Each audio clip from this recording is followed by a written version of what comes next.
Hello, friends. Welcome to the Logistics of Logistics podcast. My name is Joe Lynch. Thank you so much for joining us today.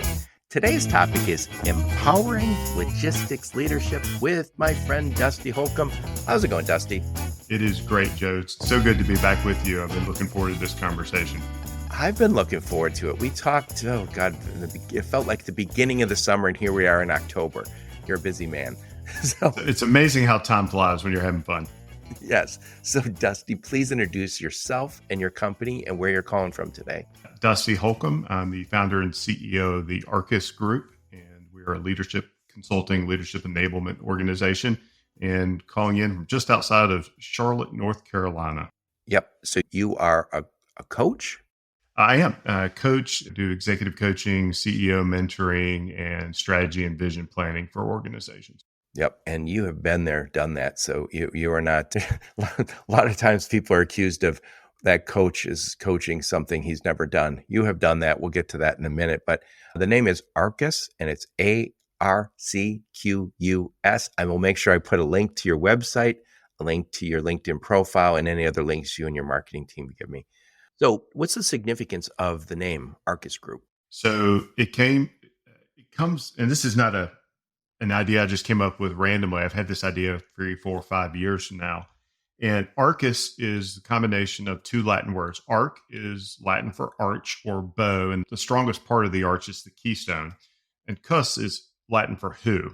And so what I wanted to identify was, who is the keystone? What is the strength of the arch? And that's leadership. And funny story, it actually was a seed planted by a blog post that Seth Godin had from maybe 2019 or 2020. And it resonated with me. It was the arc in the arch, and I saved it and actually sent Seth a note a couple of weeks ago and said, hey, I just wanted you to know the stuff you do lives and it has impact. And I created a company based on something you wrote because I loved it so much. And just thank you for that inspiration. That's where it comes from. Yeah, I love Seth Godin. Before we hit record, we were talking about Seth Godin, and I mentioned a friend of mine turned me on maybe 10 years ago to Seth, and he just sends an email list, and he writes books. And he's in my head sometimes when I'm having a problem and he'll be writing something. I don't look at it every day, but when I look at it, I go, yes. And by the way, one of the things I love that he's written about, I think he might have a book about it, but it's called The Dip. And every time I'm having a problem that I'm like, oh my God, this is horrible, I look at it as the dip. And it's the dip. So think about a roller coaster. Sometimes you go in that big dip, when you come back up. A lot of people quit in the dip. They think, oh, this is too hard. I sprained my elbow working out. I'm not going to go to the gym anymore. And that's it. I think when I say some people do that, I think we've all done some of that. We do find something hard and stop doing it, but you realize that's what you're supposed to be doing. There's supposed to be a dip. So he's got so many things. If you're not in the dip, you're not growing, right? You're not getting stronger. He's got so much good stuff. And I've emailed him, I think 2 or 3 times over the years, and I've always gotten a personal response, which I find to be fascinating. One of the other things I also love his book is Purple Cows. I think that he was in France with his family and driving. He says, you just see so many cows. And he goes, they don't stand out after a while. He goes, in the beginning, the kids are pointing, hey, look, cows. And then after a while, it stops being something you point at. He goes, but what if one was purple? And so that's his point. And again, he's a marketing guy at heart also. Anyway, fantastic. So one of the things I'm sensitive to, people who've been CEOs and then they stop being a CEO, then they go and consult. I always go, oh, is this something that you're just doing for a minute? Is this a life change? Because you were a CEO. I interviewed you when you were the CEO at Red Stag. And I get the sense from talking to you, you're a very intentional man. You don't do things accidentally. You don't fall in over backwards into stuff. Please elaborate. I do not. No, I have often been accused of being incredibly intentional. I would say that I have had the privilege and honor throughout all of my career to be able to do executive coaching, executive mentoring. Like, that is the role of the leader, is to provide perspective and to connect the dots for those you serve. And so this it wasn't an accidental arrival. It has always been something that that I'm passionate about. And I was actually at a session with a person whose board I'm on. And I told her at some point, whenever I decided to hang up the CEO spurs, that I would likely open and begin my own advisory firm. And we were at lunch and she was giddy. She got up and said, "I'll be your first client." And I knew that at that moment that my calling was to do exactly that. It's the work you would do for free, the things you enjoy where time just stands still. And what I like to do is sit down with great leaders and ask questions so that we can arrive at a better answer, connect the dots. And, that's my gift or unique ability. It's what I love to do. So it's not accidental. It's been very intentional. And I feel very blessed that I've been able to do that for most of my professional corporate career. Yep. So tell us a little bit about you, Dusty. Uh, where'd you grow up? Where'd you go to school? Some career highlights before you started Arcqus. And then why did you start Arcqus? Yeah, so I grew up in West Georgia and Columbus, Georgia. Moved there when I was maybe 10 or 11 years old. My dad was a University of Georgia extension agent. And so he grew up dairy farming. So I grew up around farming. Speaking of cows, I grew up around cows most of my life. And Dad taught me one of the most important It's easy work. Well, to that point, Dad taught me one of the most important lessons I've ever been taught. Is that, son, no matter what you do in life, when you're farming, the cows have to be milked 365 days a year, 7 days a week. If you don't take care of them, they won't take care of you. And that was a leadership lesson. I didn't realize it, of course, at the time, but I grew up where when I was very young, maybe fourth grade or so, we lived in a very rural part of, at that time it was in East Georgia. And so I was homeschooled. And so I had the incredible gift all the way through primary school of being homeschooled. And I say it was an incredible gift. I didn't see it at that time, see it that way at the time, because my learning in primary education came from reading. And so for me, it was whatever I wanted to learn. I just went to the library and got a book. So I was very autodidactic of it. I just learned from reading and ingesting. And I loved history. I loved military history. I loved learning about how people accomplished things. And so that was my primary education. I had the gift of going to a college admissions counselor because I had a GED. I was trade school opportunity, is what he told me. So in fact, the college admissions counselor said, "Son, not everybody's cut out for college. Maybe you should consider trade school. You have your GED now." And I did go back to him a few years later when I was graduating with honors and give him a diploma and say, "Well, I appreciate the motivation along the way." And it really taught me you never typify someone else based on your own experience set. You have to be very cognizant and thoughtful about what it is that person is doing. He certainly gave me a little chip on the shoulder and lit my fire.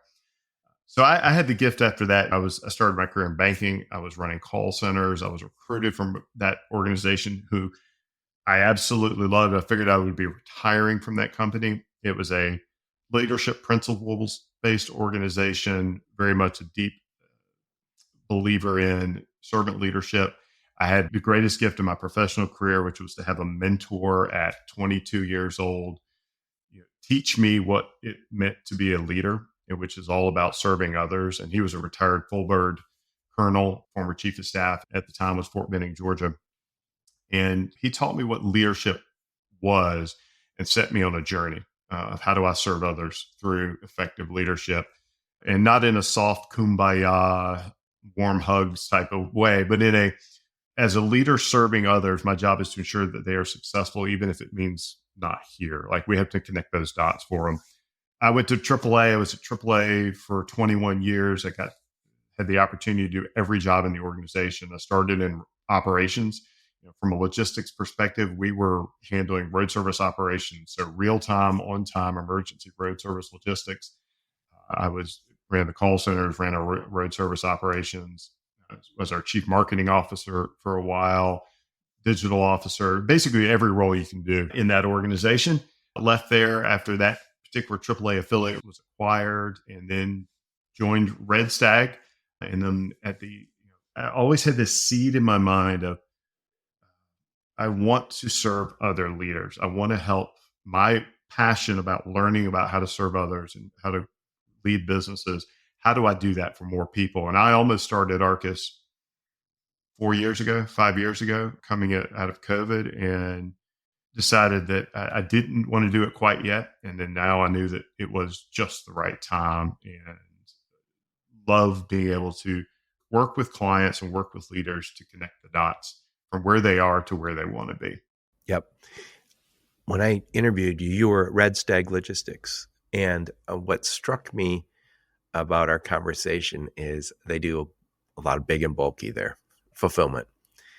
And I remember you said that, I think it's during Thanksgiving or a week, the leadership team goes out and works in the warehouse side by side with the employees. And I thought, yeah, that's one of those things where you're walking the walk.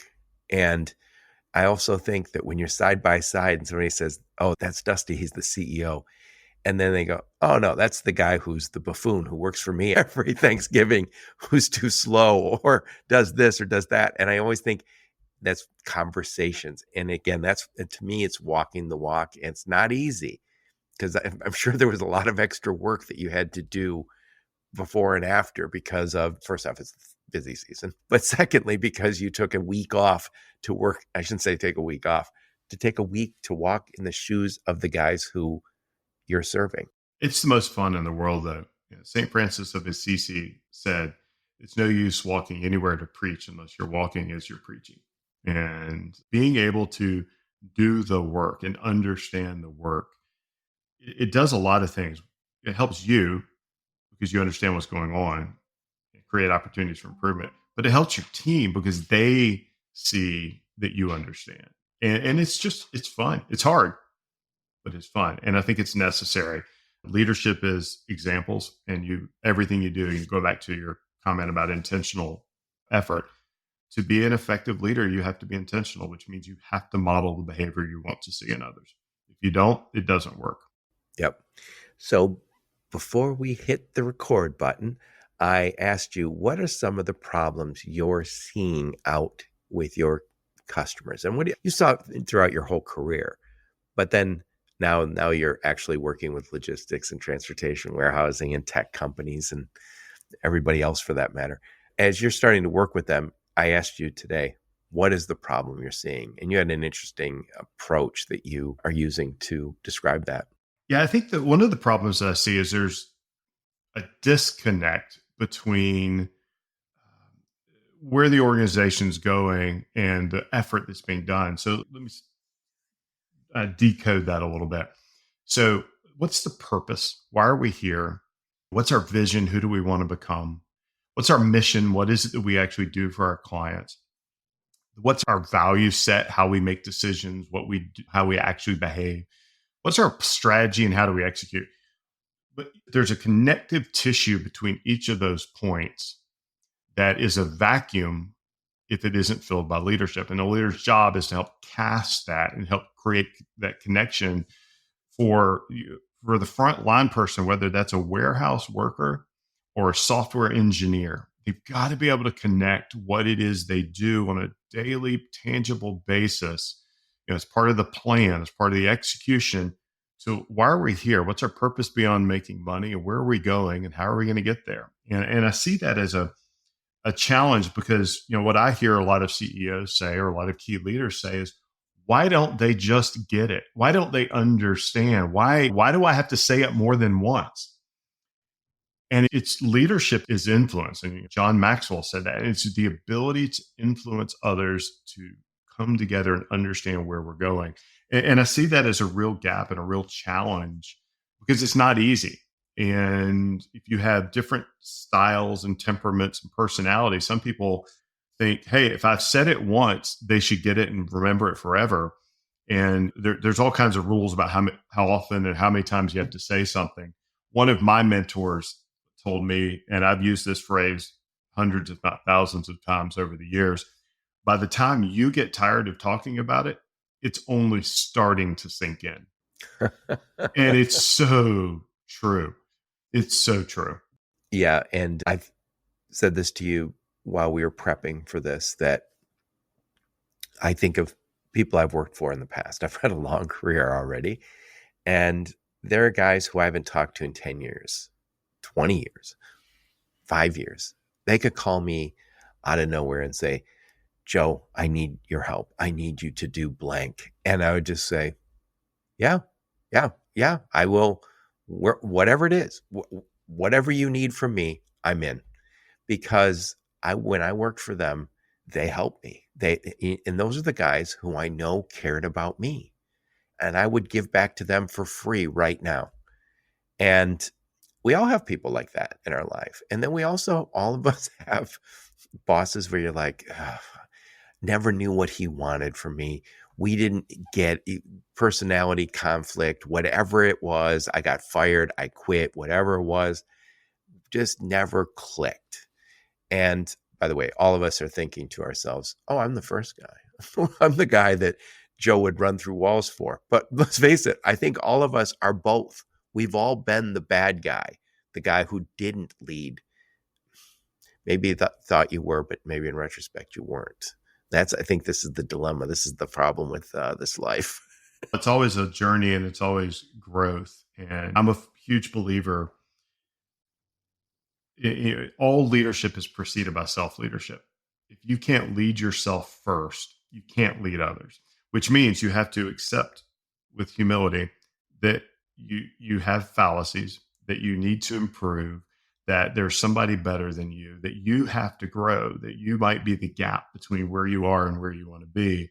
And you have to invite in feedback and perspective, et cetera. We were talking about this previously. I can think of half a dozen people off of from my history where if they called tomorrow, I'd say, what time do you need me to be there? And where's the airport? I'm coming.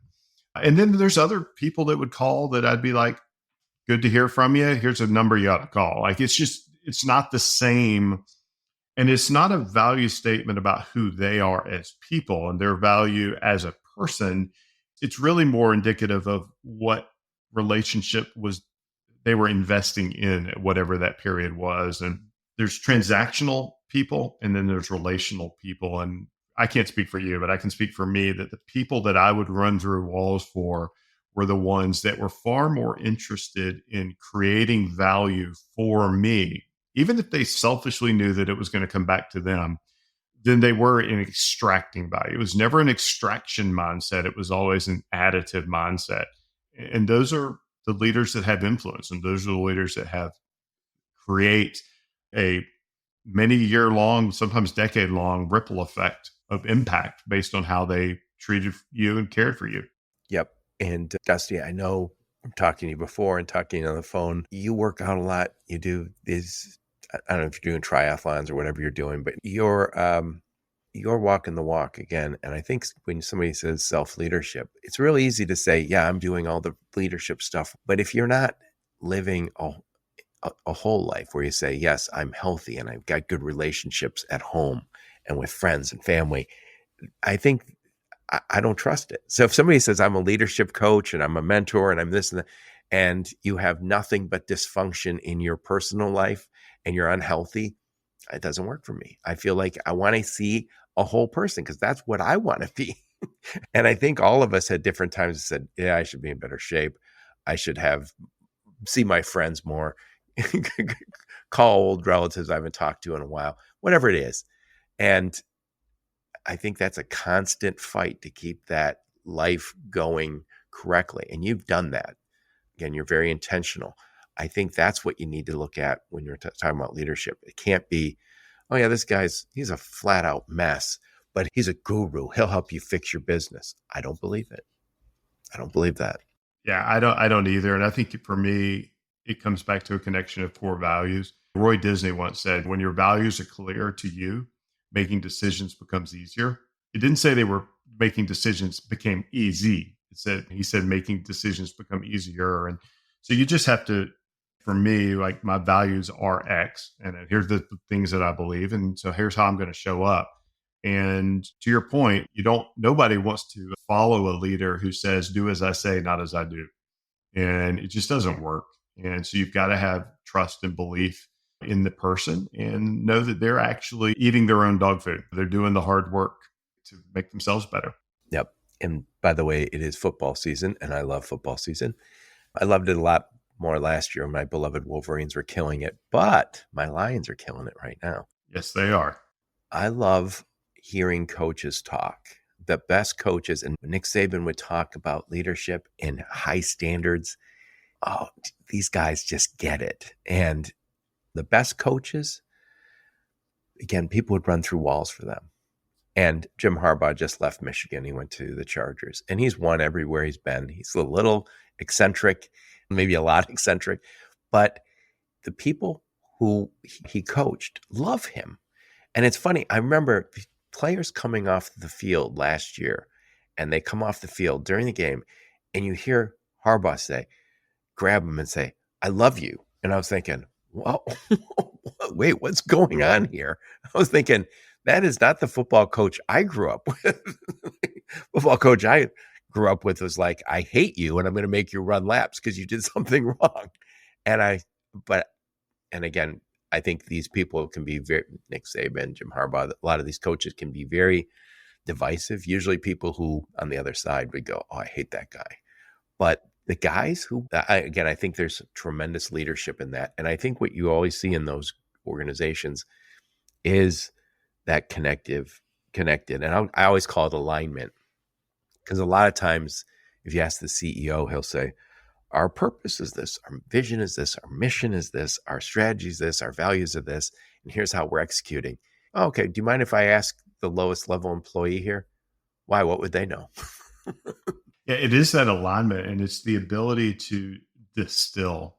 I think being able to distill the complicated on high, we fall in love with big fancy words, to the most tangible, meaningful connection. So alignment's a great word. Being in sync is another great word. But I like the metaphor I like to use, and the visualization I like to use is a rowing skiff. It works when everybody's on time, in time, and there's a leader who is watching and guiding and making sure that it's going the right path. And that's when it works. And when it doesn't work is when energy is being invested or wasted in non-value added activities or things that aren't aligned to the purpose, vision, mission, values, whatever the key element is. And football coaches are great. And as an Auburn alum, I might say Nick Saban. Tough days, yeah. Yeah, tough days. We're not going to talk about football. But I have the utmost respect for Nick Saban. And I like watching his speeches. And when he talks about the choices you make, the discipline to do the hard things you don't want to do because they're the right thing to do, and you turn away from the temptations of those things, that is self-leadership. That is the ability to do that. So those coaches that are preaching that, and there's also coaches that are like the people that you and I were talking a minute ago, who you don't run through walls for. Yep. Oh, yeah. And I saw this Nick Saban when he left Alabama, and he started talking a little bit about, I heard him say, my wife and I, when we're recruiting kids, they meet my wife, and then we say, hey, we're going to have your kid over here to our house for brunch on a regular basis. And he said, we're going to take care of these kids. And I was thinking, oh, yeah. So it's the commitment level is different. You're having them in your house and saying, hey, your kid, I'm going to treat him like he's my kid. And that is compelling. I think there's so many positive stories in football, but we tend to notice the negative ones, the guys who are getting hammered and driving drunk or beating up somebody. But there's so much more positive than negative. So there's a disconnect. We talked about that. And by the way, I want to make sure that we hit this. You don't just say purpose, vision, mission, value, strategy. You also include execution, because having all that other stuff, if we don't execute, which again, I think a lot of times we have the fancy PowerPoint deck that shows all our stuff, but if we aren't executing it, then none of it matters, because again, you can't have gaps in this. But you said that one of the things that you very interested in is successful leadership creates clarity and expectations. Please elaborate. Yeah. So one of my favorite models, and I'm a models thinker, I tend to go to frameworks and thinking. People think in threes or fives, and I think in threes, fours, or fives. But a leader's job is to create clarity. And one of the biggest gaps, and you've heard this, you probably said it, I know I've said it and heard it, is why don't they understand? I think I said it a few minutes ago, clarity of expectations. If you have in your mind, this is what I expect for this role, this person, this organization, and the other side doesn't have the same exact understanding, then you're automatically going in two different directions. So creating clarity of expectations is this mission critical component that just has to be there. And so I think of it like that is phase one. And how you create that is through communication and confirmation of understanding. And these sound like really simple principles. And maybe they are really simple principles, but they're intentionally done. You have to create clarity of expectations. And you do that through communicating what it is you want, what it is you're trying to achieve, and then commitment that is understood. Hey, tell me, but let's make sure we're all on the same page here. And I don't mean this in a dictatorial, I want you to do A, B, and C. Like, this is where we're going. This is what I expect this to be. What are you thinking about, et cetera? And so that's like step one in this process of creating clarity. Step two is how do you capture and confirm the results? So we agree that where we're going, and I think this applies so much in logistics in the world because we can measure everything, right? We have all these numbers.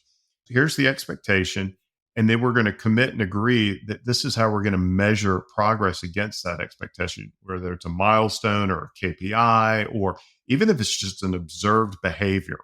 This is what we're going to measure. Then we've got to make sure that we as leaders are coaching and training. We're creating the feedback loop. We're going, hey, we agreed that this is where we're going. We agreed on what we're going to measure. We're not where we thought we were going to be. Let's talk about it. Let's have a conversation. Let's get in tune. Let's get in sync and align. And then what we're doing is we're leading this all to a culture of accountability. And I think that this is like this 4-part flywheel is the way I view this in my mind, is when you can create clarity, when you can create a commitment to a metric or a measure, and when you can coach and train, you are directly providing a feedback loop. You create a culture of accountability.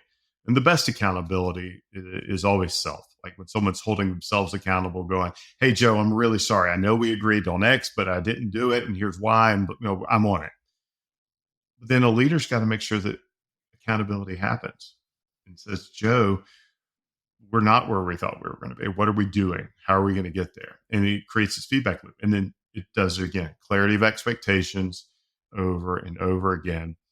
And I think when it happens well, it's almost like people read each other's minds. Like you don't have to spend a whole lot of time getting in sync, and because people know and understand. It's when it That's it. Yeah, because they understand that vision and mission because you've made that clear. So you don't have to necessarily, they said, no, I get it because we got to get to there. Yeah, but I see so many problems, and I when I talk to clients, and I can think of a conversation I had just yesterday, and I just simply asked the question: do they understand what you just shared with me? I don't know that they do. What are you going to do about it? It's a huge gap, and the best way to cover the gap is simply to ask the question: hey, Joe, this is what I'm thinking about. Are you thinking about it the same way? And it creates clarity. But and this is not a new principle. It's an age-old principle. But without clarity, the energy is just going to get wasted. It always happens. This is an observation. I'd like to hear your 2 cents on it. We all have goals, maybe quarterly goals. And then we have customers, we have new sales, we have all the different things, all the different inputs. And then we have your email that this pings us constantly. Of course, we have phones, and we're probably getting text messages and phone calls, and we've got a certain amount of meetings that happen that are on my calendar. So I go, oh, okay, I have 4 meetings today, and I'm doing a podcast, and I have these goals. And what can happen, I say this because it happens to me, and I'm sure it happens to my team, is I can be very busy all day and all week and go, yeah, we made a lot of progress. And you go, on what? On all the things that came at us. I answer the emails, I answer the text, but you go, what about this process you were going to develop? Oh, we didn't develop that process. We said that was a priority. It's really easy for the stuff that's important to just get pushed off the plate. And and if you look at the team, and I'll use myself as the bad example, where I say, God, I really crushed it today. And then I'll look and go, Yeah, my weekly goal didn't move an inch, but I'm calling it a win today. Please talk about that, because I think this is a real problem. I think it's maybe the biggest problem of our time. I can't think of anything bigger than that. And I will say everything I'm going to say is this is a battle I fight every day, right? We can all validate ourselves by being busy as opposed to being effective and impactful. And Joe, I've got actually a reflection guide. I'll send it to you. You can put it in the show notes if you want. That is a giveaway on this exact topic. You've got to be intentional at first at articulating what it is that's important. And this is not new stuff. There's the Eisenhower matrix, right? Where you go, what's urgent and important, what's urgent and not important, like that whole matrix.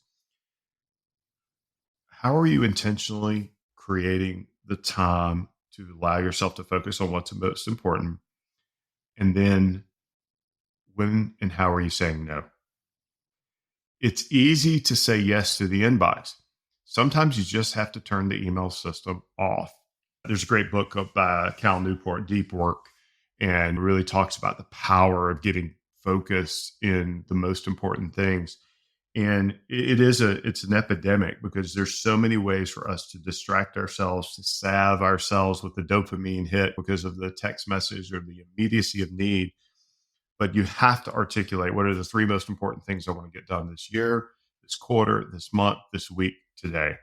And drilling it down really from 50,000 feet down to today.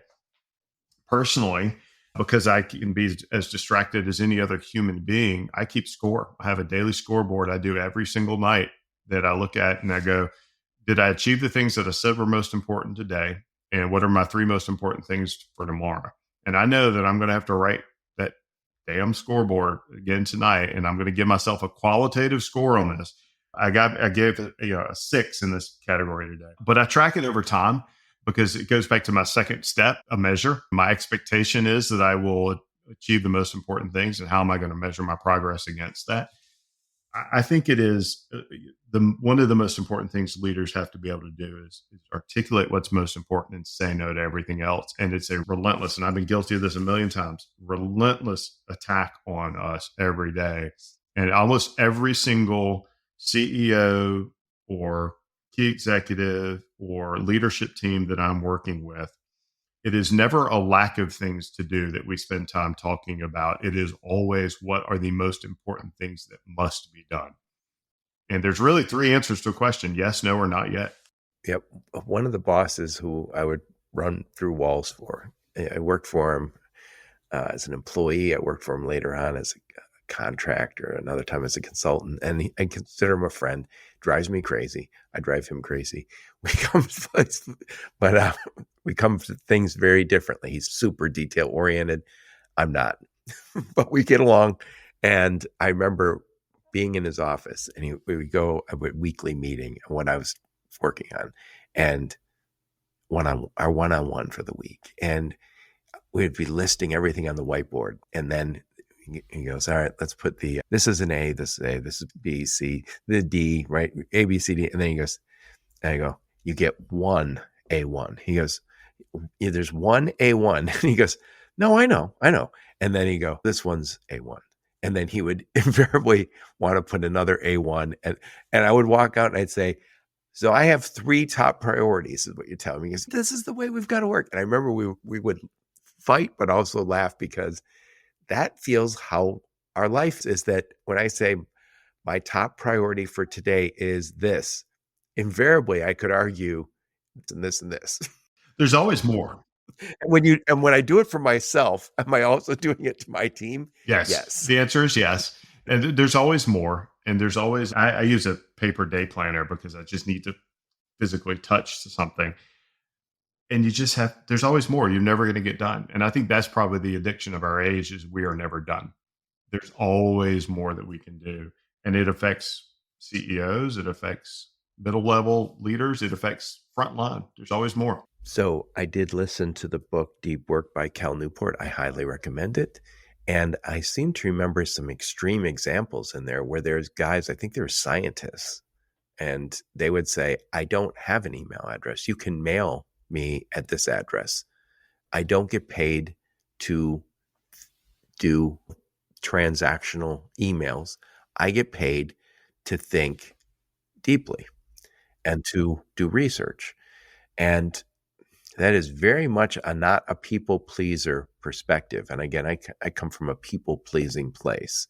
Not answering emails on a timely basis is painful. And by the way, sometimes I will say, oh, sorry, I was out of town. And sometimes I am, but sometimes it's just, no, I just didn't answer emails for a day or two.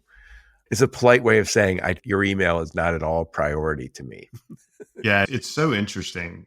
I've done that as well. And what is the priority and what is the most important thing? And people are now, we can train them, right? They talk about that. Like we train people to expect a fast response, the faster we respond. So then they expect this immediacy effect.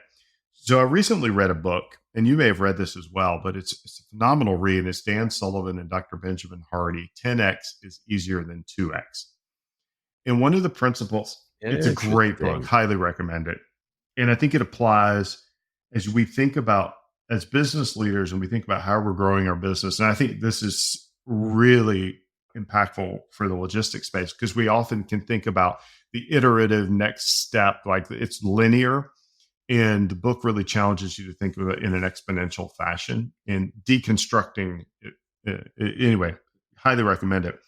But one of the things that I like as a mental model is if we spend 80% of our time on the things that create 20% of value, like managing email or whatever it is, this transactional and non-value added, think about if we were to invert that and spend 80% of our time on the things that we're spending 20% of our time on now, we could 4x the value creation of what we're doing without actually, we're not bending time and space to achieve that. So I highly recommend that book. And that's one of the premises in there. I've got a mastermind group that I work with, and we're working through that whole process right now of how do we think 10x? Because that's so much easier than just thinking in a linear fashion.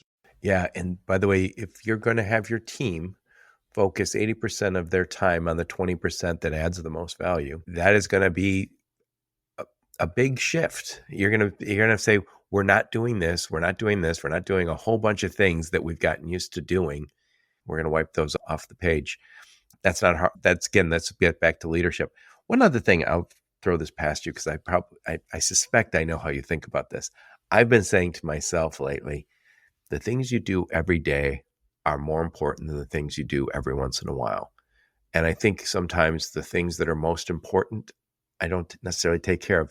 Certain things become automatic. They're habits of our life. And it's really easy to say, oh, I have a couple glasses of wine watching TV. That's a habit. And you go, yeah, but that's the habit that if you do it every day, it just adds up. So that's how you got that extra 20 pounds on you. And after I had COVID, man, I kicked my ass I had twice. The second time I kicked my ass. And I started going to the gym every day after that. And I was dead because my lungs were fried. And I remember thinking, I'm going to the gym every single day. I would go for 10 minutes, 5 minutes, 20 minutes. I'd have the wimpiest, weakest workout. But I was thinking, I'm doing it every day. And after a while, when you'd say, I do it every day, that's more important than things you do every once in a while. And again, most of the things that we want to get done don't necessarily happen every single day. Showing up that's more than half the battle. So I recently, and I don't remember where I saw this, Joe, or I tell you, but I was listening to someone or I was reading something, and what they were talking about was there are days, to use this gym metaphor, it's exactly what you're talking about. You go to the gym and you just have a crushing 2.5 hour workout. Everything is perfect. Like you feel strong and it's great. Not every day is going to be like that. And if you make that your standard, then those days where you're not feeling like that, you just don't go. I don't have 2.5 hours today, so I'm not going to go. Or I'm not feeling strong today, so I'm not going to go. And instead, the paradigm that he was talking about was like, that may be what great looks like, but set your minimum floor. Today, it may be 100 push-ups and 5 sets of 20 interspaced throughout the day, but I will do that today. Like I have a minimum non-negotiable daily standard that I will hold myself accountable for achieving. And so, if you're trying to live for the great workout every once in a while, it's not nearly as important as having that minimum daily standard that here's what I will accomplish, and then doing it, executing it, doing it, and executing it over and over again. James Clear talks about this in Atomic Habits. It's the compound effect of habits, good ones and bad ones, that really create value. Yeah, I love Atomic Habits. I listen to that often. But anyway, one of the other things I wanted to talk to you about was mentorship. And I was just at a conference. I was at CSCMP, great conference.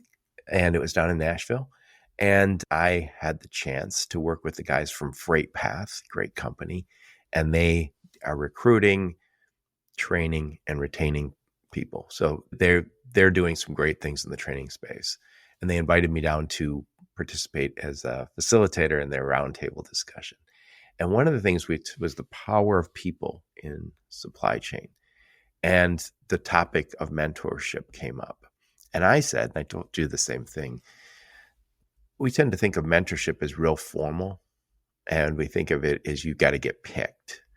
So I have a mentor because he picked me. He thought I had something and he picked me and started helping me. I've never had a mentor. I've had bosses who I would consider mentors. I've had people who've given me advice, including you. I have an executive coach, Ann Holm. I've had different people, but I think you have an interesting perspective on, first off, the need for a mentor, especially for people in leadership, but also how it happens, how it actually works. Yeah. So on the need side, to think that you don't need a mentor, and you put whatever label you want on it, a coach, an advisor, a perspective, is to say, I have all the answers. The input of others isn't valuable to me, and I know more than you do. And those are all fatal flaws. And so, mentorship is the ability to provide perspective and create we all have one vision of the truth, one version of the truth, one perspective on life based on our unique experiences. But being able to garner and get input and counsel and wisdom from others who have been down the path, who have seen more than we've seen, who have taken the lumps, frankly, that we're trying to avoid, is so incredibly valuable. I think of when I think of mentors, I think of people who have experiences or they've already paid the tuition payments for an education. And why should I pay the tuition too? Why can't I just reach out and get that? Mentorship is so incredibly valuable, and you can call it whatever label you want. It does tend to get a little formal, and it's really more about having a mentorship mentality of how you show up to seek wisdom and to ask questions. And I think that's on the part of the person. And I think that it's easy for a CEO to say, I've got a mentor, I have an executive coach, which is incredibly important. I'll go into that in a minute.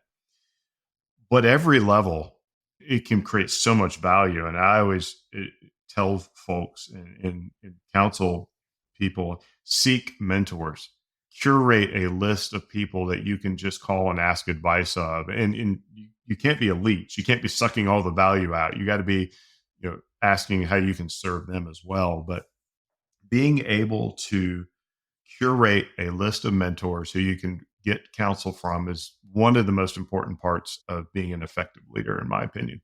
Yep. And there's a guy I actually know him from my gym, and he's looking for a job in this space. And great guy. And he's done so much. And one of the things I told him is I said, you're looking for a job. I said, but look for advice for now. Look for a job. It's one thing to say, hey, Dusty, can you give me some advice? I'd love just some feedback. Give me 20 minutes. And I said, you find a lot of people will say, yes, because I've been there.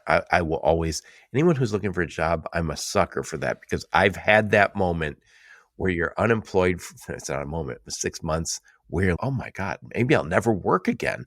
I thought I did good stuff for the last 20 some years. Maybe I'm never going to work professionally again. That you start to have all sorts of horrible thoughts cross your mind. I don't think of myself as his mentor. I've just done it before. And I joke about it. I talk to podcasters, and once in a while I say, I figured out how to make really bad podcasts. I've done dozens of them. So you want me to explain how to avoid that? I can help you. I didn't have anybody tell me. I'm happy to share how to make bad podcasts if you want to make some. I figured it out. um, and so I think people are open to it. But if you say, Joe, will you be my mentor and meet with me every week? Maybe not. Yeah, it's really about it's not about the label. It's about the attitude you show up with and what you're trying to create and what you're trying to get from others. Right.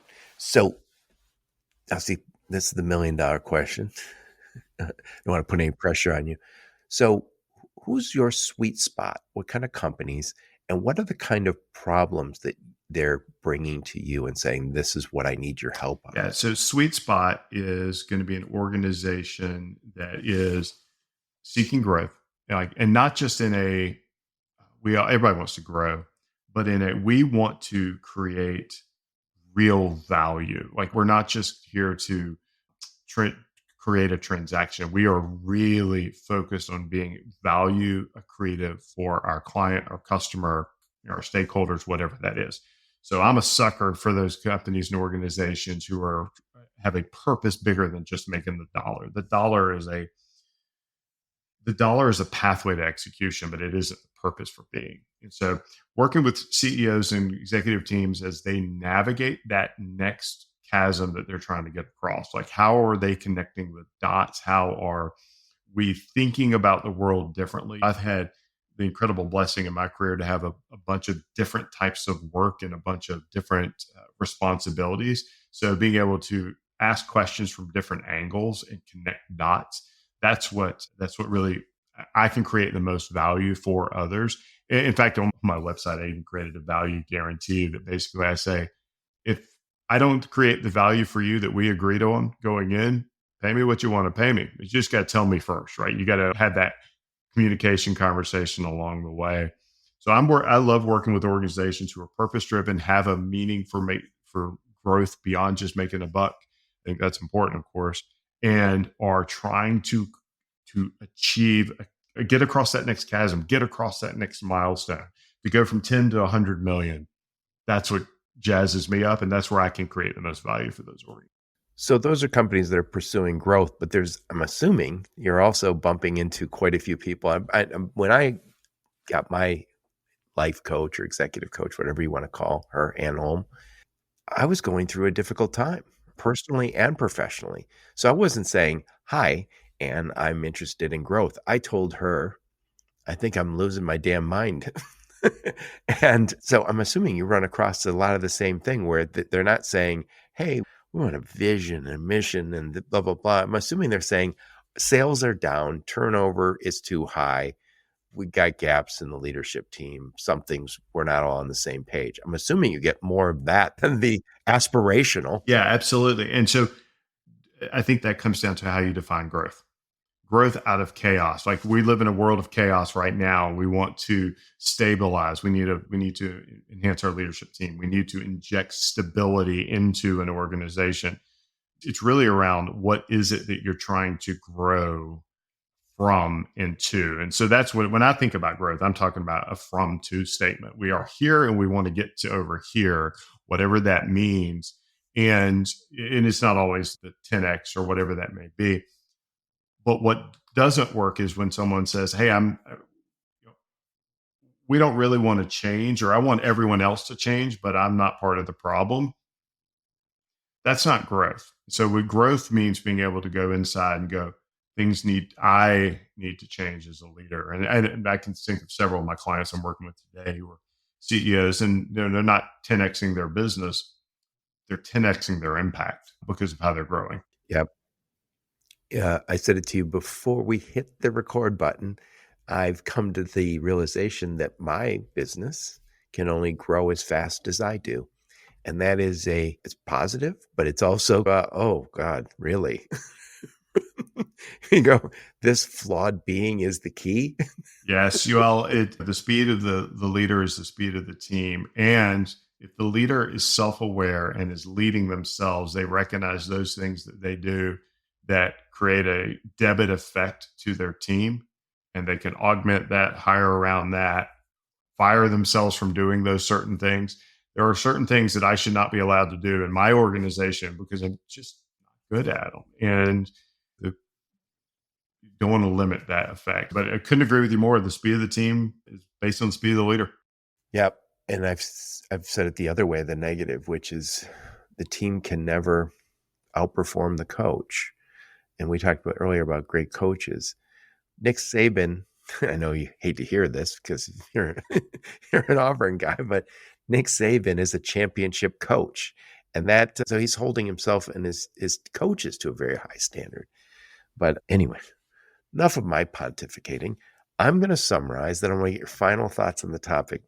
So I'm talking to my friend, Dusty Holcomb, and we talk about empowering logistics leadership. And again, I interviewed Dusty years ago, I think during COVID, and I was so impressed with him as a CEO. And I was going to interview him again while he's still CEO, and then he started this company. So here we are many months later, but he's a fantastic leader. So I'm so happy that you're doing what you're doing, Dusty.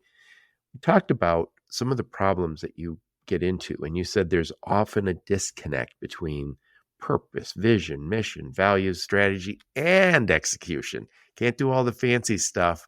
Can't have a strategy, say, we got a perfect strategy, we just aren't executing it.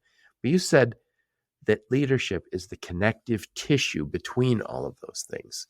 And that the gap of leadership is the problem. And I'll add my 2 cents. Sometimes it's alignment. The senior team knows all of these great things that we've developed, but it just hasn't been communicated effectively, which brings us to the second point, which is successful leadership creates clarity and sets expectations. And that comes along with communication, confirming that communication was received, which is not going to be a one-time thing. Right? It's on an email and confirm you received this. Nope, that's not. It's over and over again. And then commitment to that thing, developing feedback loops. So having all those great things that we talked about at the beginning, the values, the mission, vision, all that, you have to communicate it, get those expectations set.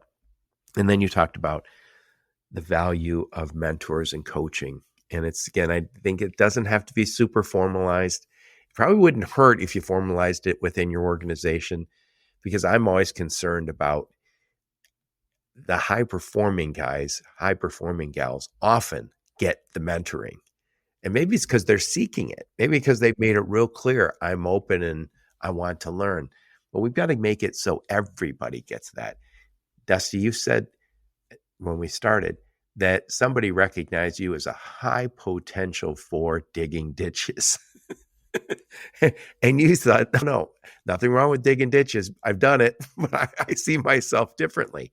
You might have not gotten the mentorship early on, but you were saying, no, I know who I am. I know where I want to go. And now you're here. Anyway, mentioned a few good books. I love Deep Work by Cal Newport. We also talked about James Clear book, Atomic Habits. I love that book. And then you mentioned a book, 10X is better than 2X. Put a big old bow on this one, Dusty Holcomb. Final thoughts on the topic. Final thoughts on the topic is that leaders are learners. And so you have to curate a list of advisors, mentors, a list of resources to learn from, and recognize that who you are today isn't going to be enough to be where you want to be. And how do you serve others? You serve others by making sure that you are your best self and you show up every day to learn more. All leadership is preceded by self-leadership. So if you spend and invest the time in growing yourself as a leader, you can have a greater impact on the lives of others. And ultimately, that's why we're here. I love it. I love it. I'll put a link to your LinkedIn profile, a link to your website, and any other links you and your go-to-market team give me. And Dusty, thank you so much for taking the time. I always enjoy our conversations. Likewise, Joe. It's a complete privilege. And I've got a page of notes from your words as well. So thanks for injecting some wisdom into me today. Thank you so much. Thank you so much. And thank all of you for listening to my podcast. Your support is very much appreciated. Until next time, onward and upward.